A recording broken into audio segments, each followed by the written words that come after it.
SBR recommends Betfair with a rating of A-. Click on their logo to find out why. Hello and welcome to World Sports Weekly. I'm your host, Natalie Rydstrom. Today I'm joined by sports writer Richard O'Hagan to discuss the World Cup betting futures winners market and using the real-time updated lines supplied on the sportsbookreview.com World Cup betting futures directory. Richard, welcome to the show. Hi Natalie, it's nice to be here. Spain are favourites to win Group B against Netherlands, Chile and Australia. SBO Bet currently has Spain as the favourites, priced at -128 per the odds on the World Cup betting futures page on sportsbookreview.com. Are they your bet to win this group? I think at this stage, Natalie, you've got to go with Spain. They're not just the World Cup holders, they're also won the European Championship 2 years ago, and they've got a supremely talented squad. So I think, yes, at this stage you've got to go with Spain, but I think this is actually going to be a closer group than most people expect. Yes, and do you know, I'm with you on this one. We've obviously got Netherlands in here, who came runners-up in the World Cup 2010 and are second favourites to win Group B, priced at +240 with Ladbrokes. And they will go head-to-head for the first group match together with Spain. Now, if Netherlands win this, can you see them becoming the group favourite, and would you bet on them then to win? I think if Netherlands beat Spain, then you've got to bet on them to win the group, because that's the main obstacle to them out of the way. Yeah. And so, yes, you would expect them to come through and take the group quite comfortably.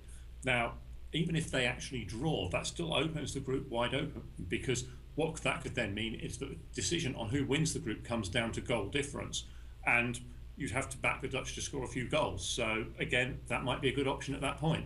Okay, well, Chile are priced with a longer odds at +450 with Bovada, good value. Is there a chance they could win this, or is this really a two-legged horse race between Spain and Netherlands?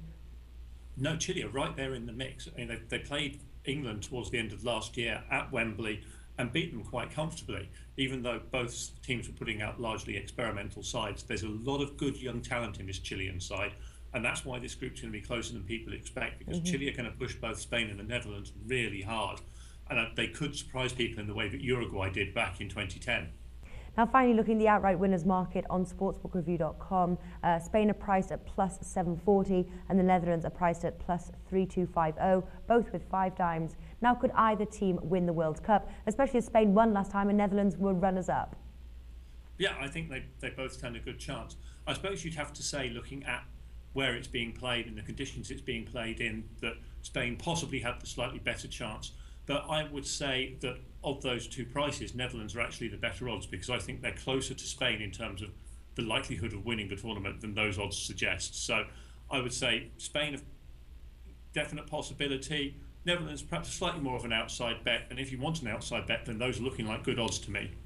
Okay, so yes, this is going to be a close group. Spain are the favourites, followed by Netherlands here to win. Make sure once again to bookmark the World Cup betting futures page at sportsbookreview.com to get the best available odds on the market. Richard, thanks for joining us. You're welcome, Natalie.